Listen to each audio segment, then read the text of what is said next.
Nous entamons notre troisième volet de mon voyage au fil du Brahmapoutre. Nous sommes en Assam, aux environs de Silgate, et nous naviguons jusqu'à la capitale de l'Assam, Guwahati. En ce jour du 4 avril, nous débarquons pour une visite du domaine de Koliabari, où nous dégusterons du thé et visiterons l'usine de transformation.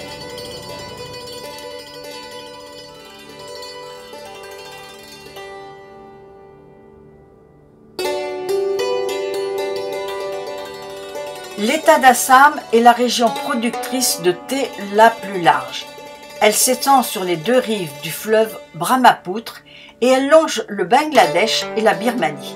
Cette partie de l'Inde subit de fortes précipitations. Durant la mousson, elle peut recevoir jusqu'à 250-300 mm de pluie par jour. La température peut monter jusqu'à 40 degrés en journée, créant un effet similaire à celui que provoquerait une serre en termes d'humidité et de chaleur. Ces conditions climatiques contribuent au goût exceptionnel du thé d'Assam.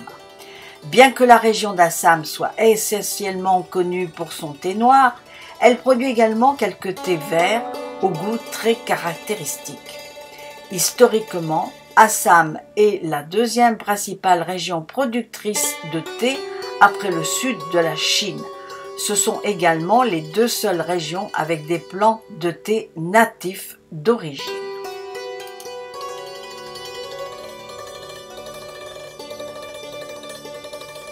La production du thé correspond à toutes les étapes agricoles, artisanales et industrielles de la naissance de la plante du théier à la vente d'un thé en vrac ou en sachet à destination du consommateur ou du préparateur du thé.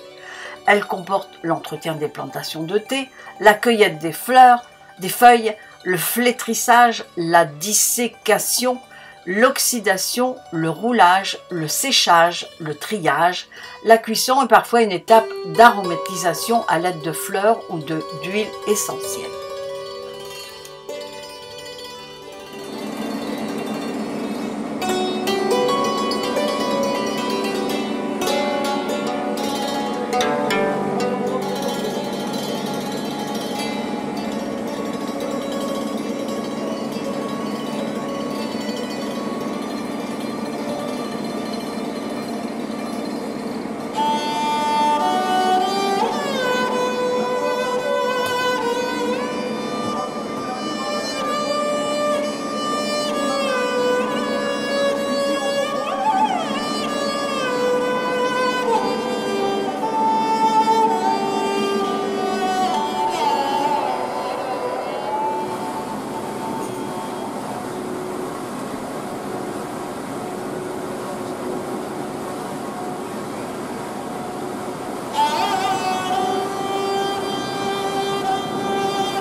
Avant de retourner au bateau, nous irons ensuite au contact des Hassanais, au marché hebdomadaire de Uluoni, où ma mission première sera d'acheter des bananes vertes avec 50 roupies.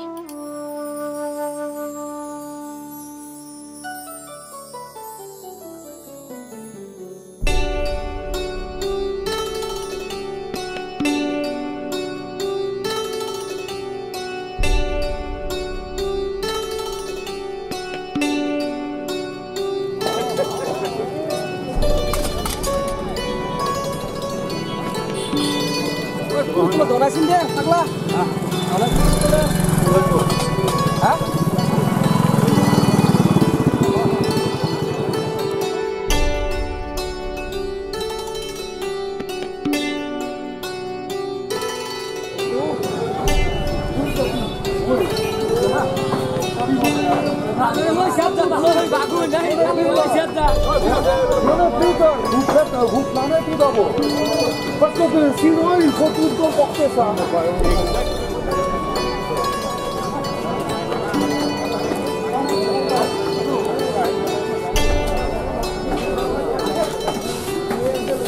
va acheter le midi là.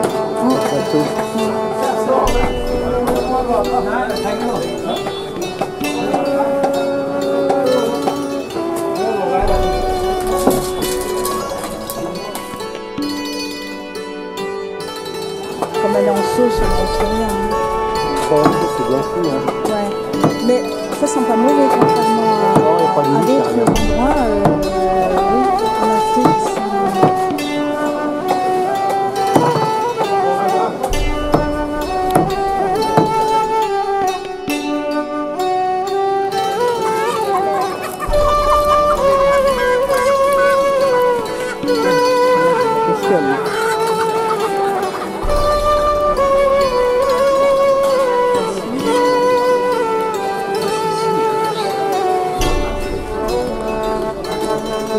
C'est pour ça que je mange pas de poisson.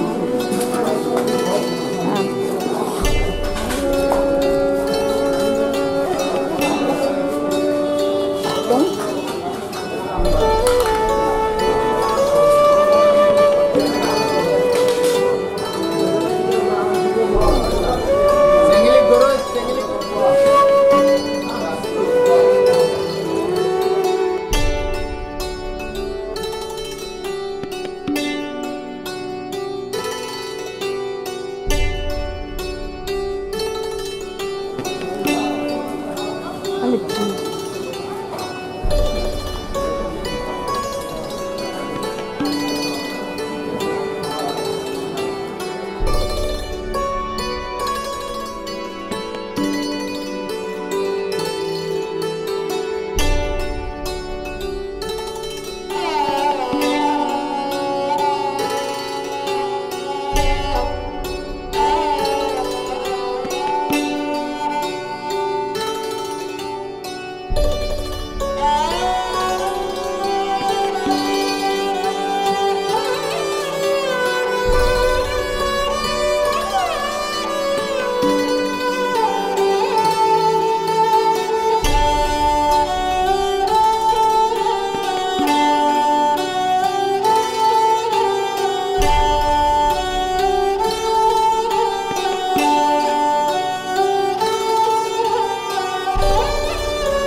Après un bon repas sur le bateau, élaboré à partir de nos produits frais achetés au marché de Uluoni, nous naviguons jusqu'à Tezpur. Tezpur est la ville particulièrement attrayante grâce à ses nombreux parcs soignés élaborés au XIXe siècle par les Britanniques. Nous visiterons d'abord le Parpathia, dont les ruines du XVIe siècle constituent le plus ancien témoignage du peuple de l'Assam. La visite se poursuit à bord de rickshaws pour déambuler à travers les différents bazars du quartier du parc de Kolé. Nous y admirerons les étonnantes pierres sculptées qui arborent ce parc.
qu'est-ce qu'il fait avec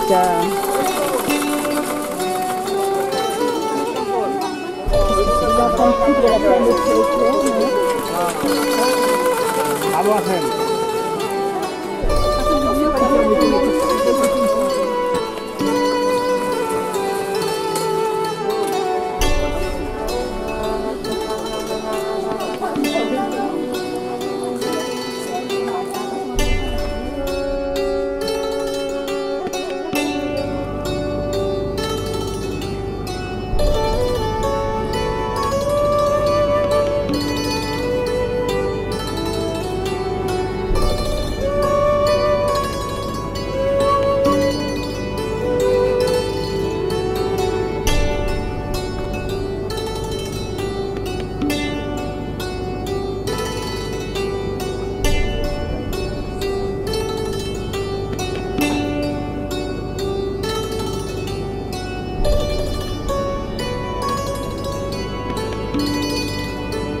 C'est avec une grande patience et sagesse que les Assamais pêchent le matin au lever du jour dans ces eaux troubles du Brahma qui ne sont absolument pas polluées, très alluvionnaires. Les poissons sont abondants, ils pêchent des badis, des chanas, des ténopes et des orectis qu'ils vendent sur le marché.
En ce matin du 5 avril, après avoir filmé les pêcheurs du petit matin et leurs filets suspendus à bout de bras, on nous prépare une passerelle de bambou afin d'accoster sur ces rives sablonneuses pour nous rendre en bus sur les rives sauvages de la rivière Yaboreli, où nous naviguerons au fil du courant en petites embarcations sans moteur à travers le parc national de Nameri.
Nous continuons la navigation sur le Brahma et visitons la passerelle, où, en plus du commandant, un pilote surveille les bancs de sable continuellement.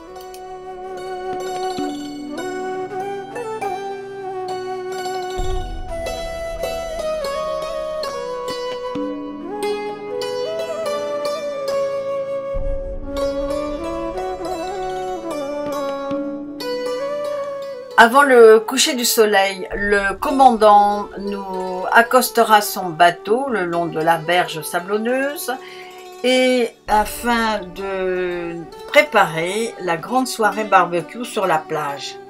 Des tikkas et des kebabs seront cuits dans un four tandoori sous nos yeux et des chaises seront disposées autour d'un grand feu de joie. Le bar également sera déplacé à l'extérieur et le dîner sera composé de naan, d'un bol de dal et de kebab.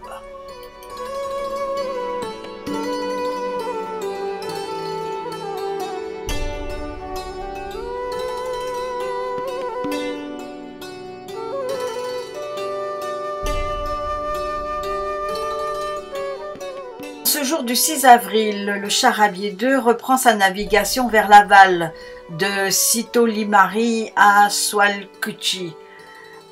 Puis, après le petit déjeuner, nous assistons à un spectacle de bihu, danse traditionnelle locale, sur le pont Soleil. Le bihu est une danse folklorique de l'Assam liée au festival de bihu. Cette danse joyeuse est exécutée par les jeunes hommes et les jeunes femmes et se caractérise par des pas de danse vifs, des mouvements rapides de mains et un balancement rythmique des hanches afin de représenter la passion et la joie de vivre de la jeunesse. Les danseurs portent des vêtements assamais traditionnellement colorés comme le dati, le gamusa et le mekhala kshada. Les détails exacts concernant la naissance de la danse bihu ne sont pas connus. Cependant, selon les archives, la toute première danse bihu a été exécutée lorsque le roi Assam Rudra Singha a invité les artistes à exécuter un bihu en 1694 dans les champs de Rangar à l'occasion de Rongali Bihu.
Après ce spectacle de Bihu, nous débarquerons en petit bateau sur la rive pour visiter le petit village.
Arrivés à Guwahati, nous débarquons en petit bateau et nous prenons des rickshaws pour la visite du village de la soie, Swalkachi, afin de suivre les ateliers de tissage de la soie pour découvrir le processus de fabrication des saris de soie à partir des cocons jusqu'à la teinture.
Parce que s'il y a la machine électrique qui c'est plus rapide, il y a plus le risque que le fil va casser.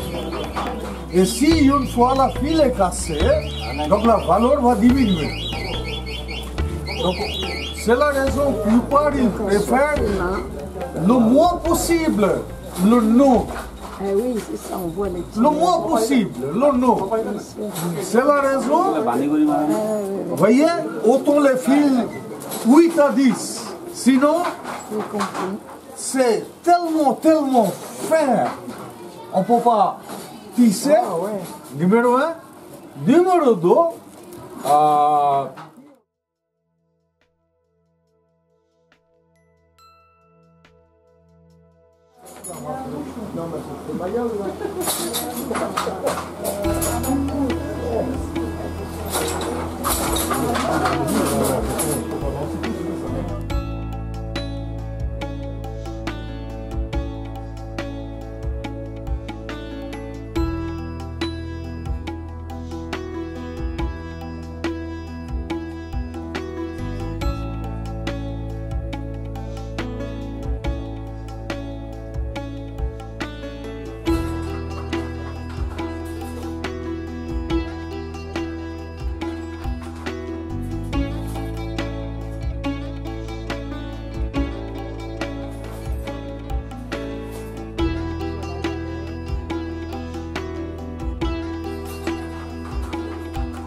Après avoir dit adieu à notre équipage, nous débarquons à Pendu et nous avons un trajet en voiture pour la visite du temple de Kamalkiya, l'un des sanctuaires les plus vénérés du nord-est de l'Inde.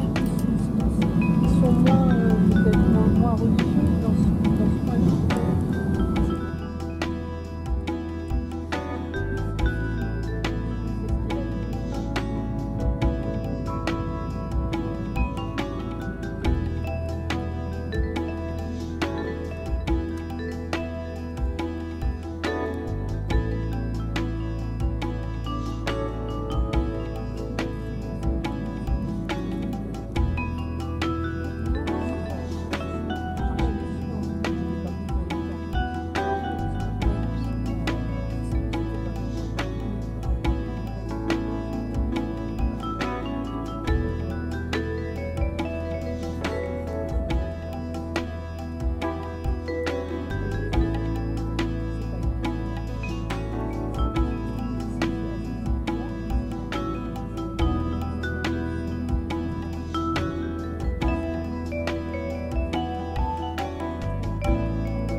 Le Kamakya est un des sanctuaires tantriques de l'Inde et surtout l'un des 51 Shakti Pistas, lieux sacrés où l'on, selon la légende, des parties du corps de la déesse Sati seraient tombées. Ici, c'est l'utérus, le yoni, de la déesse qui serait vénéré.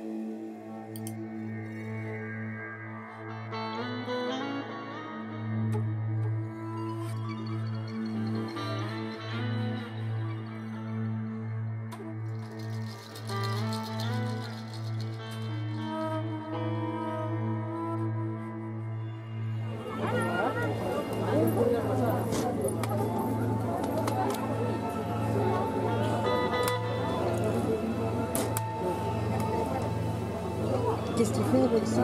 Sans mettre dessus?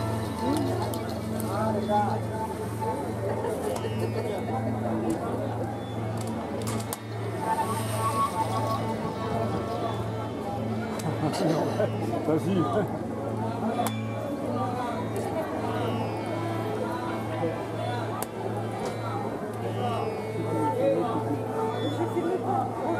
Un gars de pied, là. J'allais pas plus loin.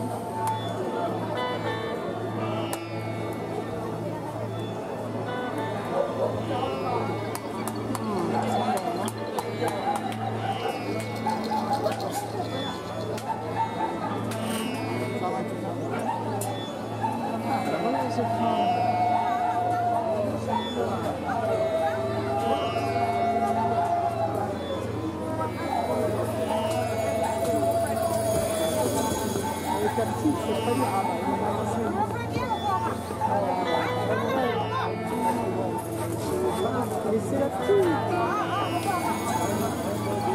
Oui, repénétrer.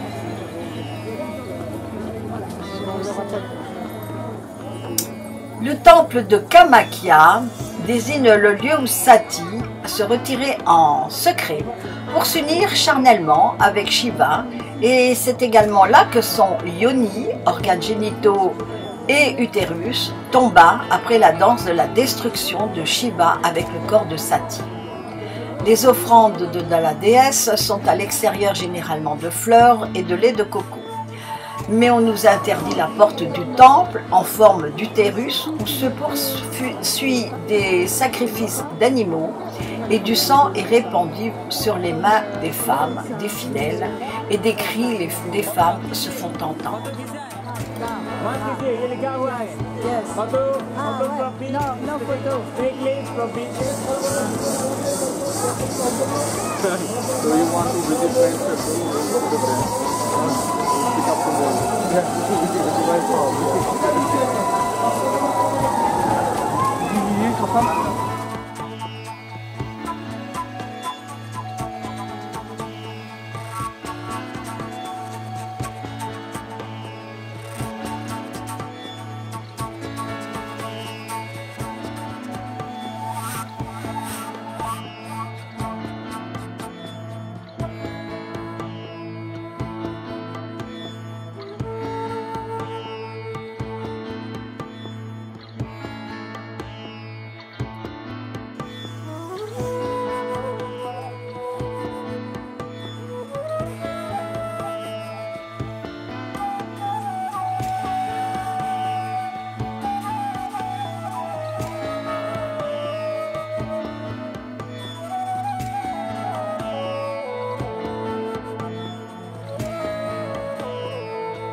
Nous quittons l'Assam et prenons un vol de Guwahati pour Calcutta.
De retour à Calcutta, nous nous rendons à la congrégation religieuse des missionnaires de la Charité, où Mère Teresa est enterrée et elle a passé sa vie et à y œuvrer.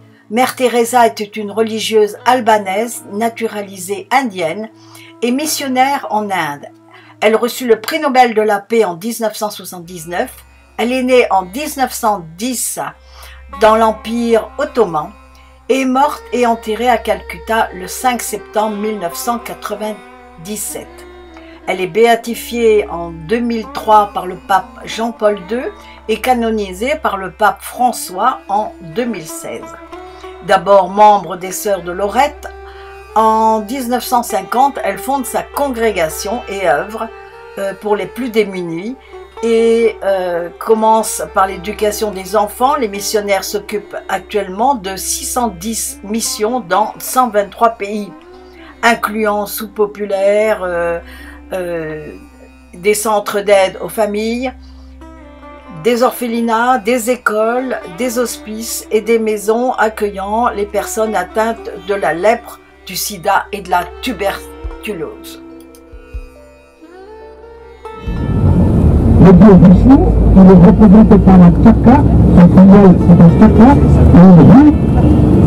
et le symbole de Shiva c'est un trident, qui représente le passé, le présent et l'avenir. Parmi les divinités, les représentations des divinités que vous verrez notamment, il y a le fils de Shiva, Ganesh, le dieu de la prospérité, du bonheur, de la bonne chance et du commerce. Il y a la déesse de la fortune, la fille au nom de Shiva, Lakshmi. Il y a son époux, Vishnu et Narayan. Il y a Saraswati, le dieu singe, un fils de Shiva, le dieu de la force physique. Tout ça, tout ce que je viens de vous dire jusqu'à maintenant, ça n'explique même pas la philosophie hindoue. Qu'est-ce que les hindous cherchent finalement? Qu'est-ce que toutes les religions cherchent? Quelle est la quête de tous les grands philosophes du monde? Tous les grands philosophes du monde et toutes les religions n'ont qu'une seule quête, c'est la quête du bonheur. Tout simplement, il y a une différence de recette. Monsieur Voltaire dit dans Conduire la dernière phrase, cultiver votre jardin, c'est sa recette de trouver le bonheur. Monsieur Montesquieu parle de Saint-Denis pour montrer comment l'anarchie se détruire une société et comment l'homme peut établir la paix dans une société. C'est son concept de trouver le bonheur. Lorsque Rabelais parle de Gargantua et Pantagruel, l'abbé de Thélème, donc c'est son concept de trouver le bonheur. Lorsque Bouddha parle de suivre un chemin avec 1000 principes, c'est sa recette de trouver le bonheur. Lorsque de Jain parle d'être victorieux contre son vice, c'est leur recette de trouver le bonheur. Quelle est donc la recette humaine? Quand il y a l'autre, les ensemble de ces principes peuvent être étiquetés par un terme qu'on peut appeler la religion. Dans le terme. Le deuxième terme, Asra. Les hindous veulent dire l'être humain doit être satisfait avec l'argent qu'il gagne, avec la rémunération de son travail. Donc, quelque chose de strictement matériel. Le troisième, c'est quoi? Regardez, on est arrivé au papier du livre. Je vais terminer cette discussion après la conférence de retour. Parce que un peu de boulot. Voilà. Donc, on va descendre ici, mais les choses.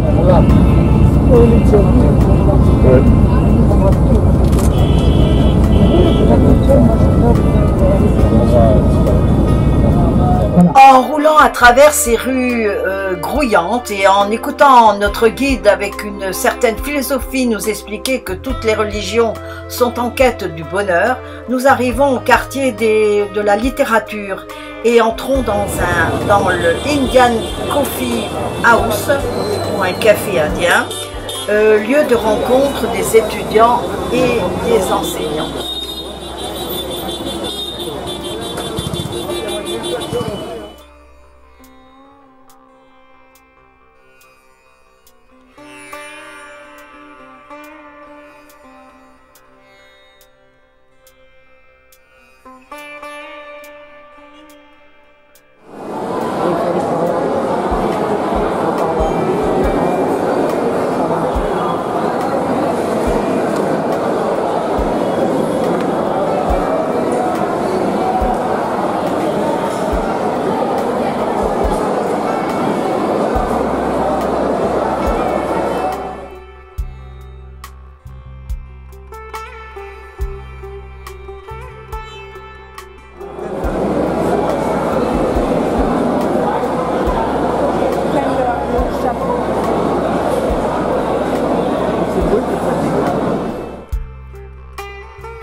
Je quitte cette Incredible India pour revenir en France via Dubaï, en survolant cette ville de Calcutta grouillante, animée, colorée, surprenante, à l'air pollué et humide, sous cette chape de nuages qui ne nous a pas quittés depuis le Brahmapoutre. Par la suite, en contraste, nous survolons Dubaï et son désert blanc, mer et ciel bleu. Incroyable est notre planète, avec ses diversités de paysages et de peuples, où je poursuis ma quête de curiosité et d'émerveillement.